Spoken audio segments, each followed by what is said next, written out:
નમસ્કાર મિત્રો, આજે આપણે જાણીશું સિબિલ સ્કોર વિશે. તો સિબિલ સ્કોર શું છે? મિત્રો, સિબિલ સ્કોર એક નંબર છે જે લેન્ડર્સને બતાવે છે કે તમે ક્રેડિટ રિસ્પોન્સિબિલિટી કઈ રીતે હેન્ડલ કરો છો. સિબિલ સ્કોરની રેન્જ 300થી 900 વચ્ચેની હોય છે.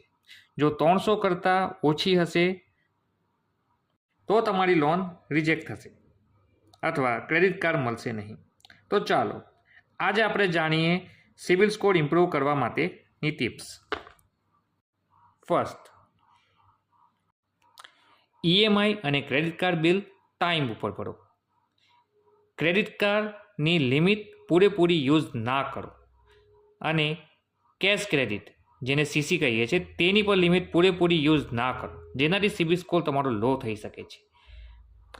એક કરતાં વધુ જગ્યાએ અથવા વારંવાર લોન માટે એપ્લાય ના કરો, જેનાથી તમારી સિબિલમાં ઇન્ક્વાયરી દેખાશે અને તેનાથી પણ તમારું સિબિલ સ્કોર ઓછું થઈ શકશે. બહુ વધારે પડતું લોનનું એક્સપોઝર ના રાખો, તેનાથી પણ તમારું સિબિલ સ્કોર ડાઉન થઈ શકે છે. જો ક્રેડિટ રિપોર્ટમાં એરર હોય તો એને ડિસ્પ્યુટ રેઝ કરો અને રેક્ટિફાઈ કરાવડાવો. પેશન્સ રાખો. સ્કોર ઓવરનાઇટ નથી વધતો, પણ હા, રેગ્યુલર ડિસિપ્લિનથી ઇમ્પ્રૂવ થાય છે.